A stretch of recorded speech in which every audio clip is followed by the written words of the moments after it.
Now we're ready to start pouring the first leg, but first I must apologize. The quality of this video is horrible. This was one of the first videos I started doing to document some of the things I do. Very much a novice at camera angles and the vertical video taboo. The pouring of the second leg is a little bit better, but not much, and we'll have to suffer through this. The first thing we're looking at is all the materials ready to pour the concrete. I did a lot of testing with the perlite mixture and determined that a 1:1:4 ratio seemed to work out the best. That's 1 part cement, 1 part sand, and 4 parts of the perlite. I have all of the components segregated into 2 rows because I plan on doing this in 2 pours. I first thought hand mixing this would be easiest, but by the end of this leg I knew that was totally wrong and used my machine on the next leg.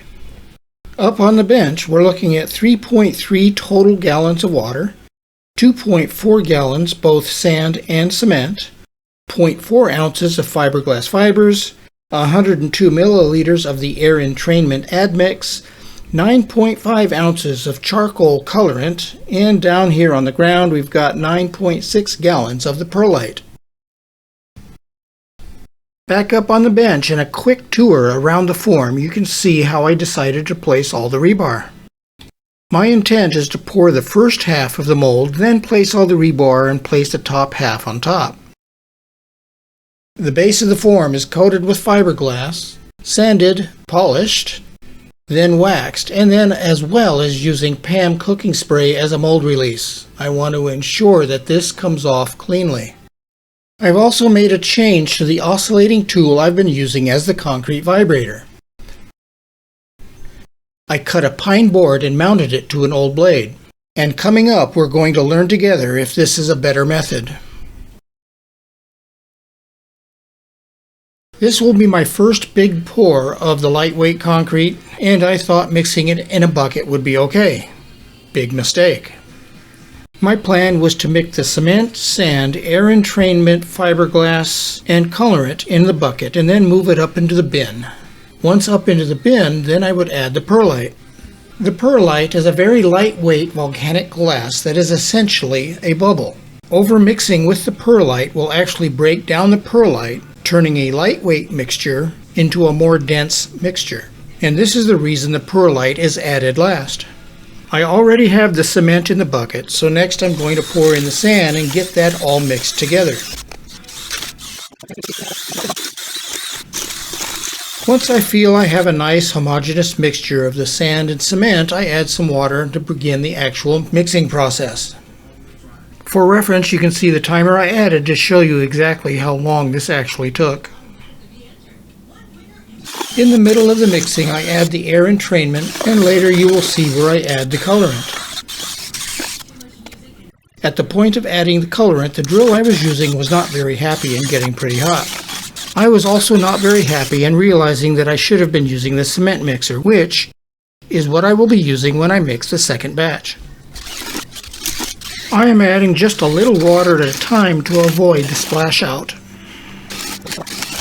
At the end of mixing in the bucket, I poured the bucket into the tub. Unfortunately, that video's been lost. In the tub is where I added the chopped fiberglass and all the perlite. That was all mixed by hand to avoid as much damage as possible to the perlite.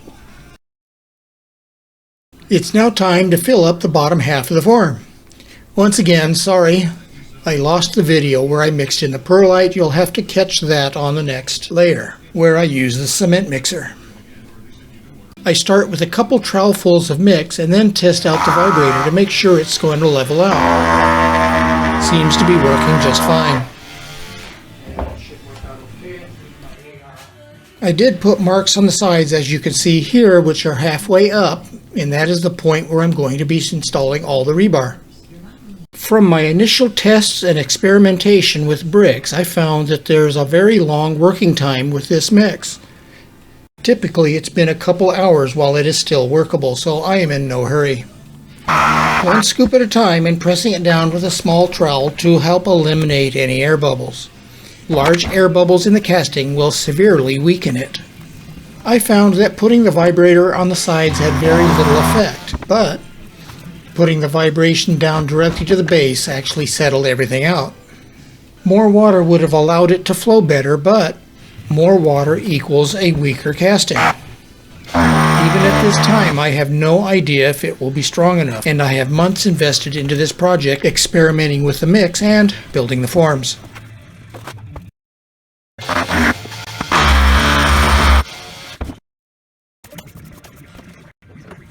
Here's where I placed in a couple of the rebars to see if they start to sink when I apply the vibrator on the other side.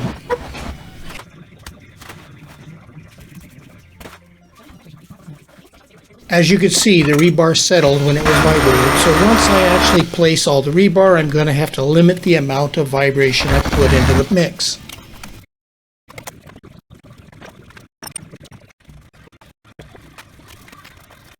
Now that the first layer is placed, I need to rearrange everything so I can get my cement mixer out to do the second batch, because I am not going to attempt to mix it again in a bucket.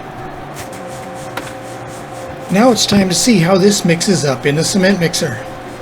First I throw in the sand, then we throw in the cement and let it mix around for a while.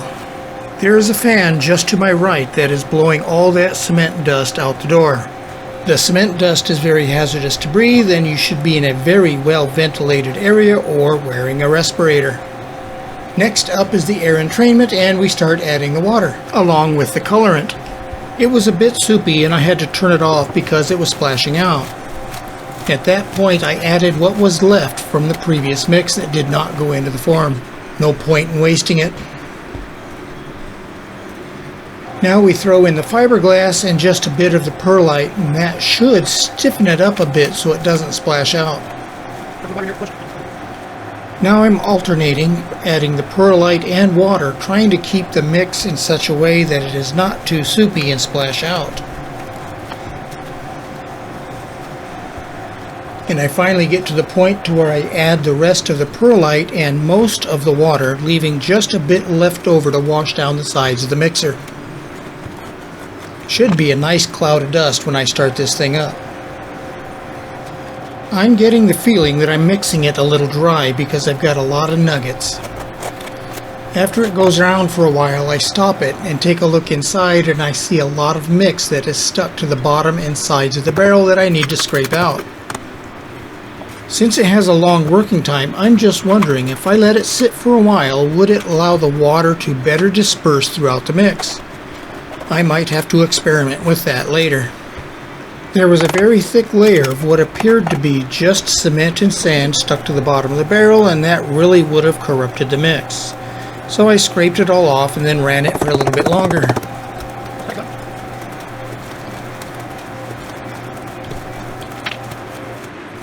Dump it out into the tub, and we're ready to fill another form after I wash out the mixer.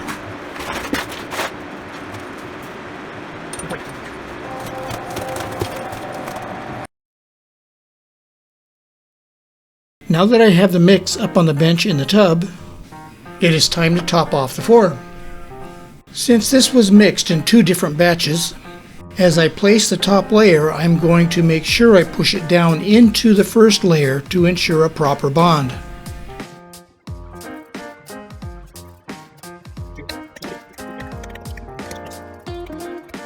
I have to limit the use of the vibrator because, as we saw in the previous video, the rebar will sink down due to the vibration.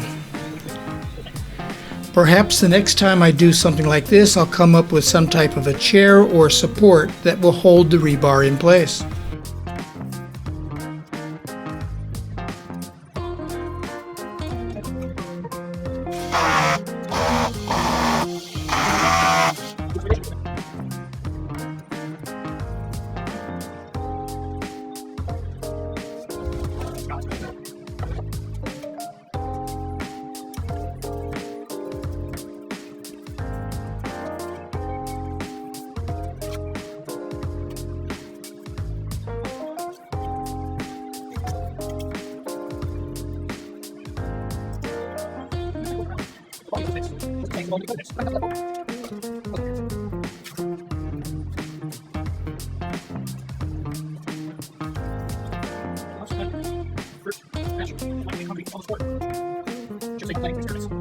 no idea what I'm doing. You get the point.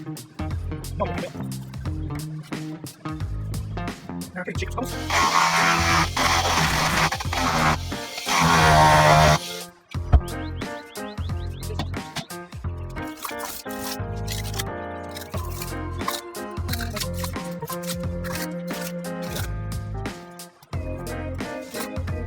Sound like others. It's gonna be about 4 hours.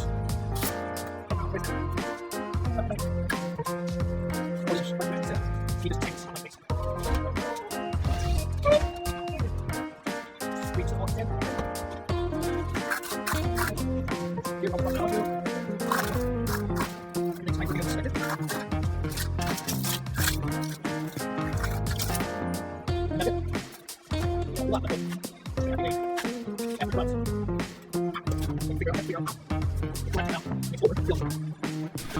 And now to wait for the next weekend to break out the form, and then we'll pour the second leg. Okay.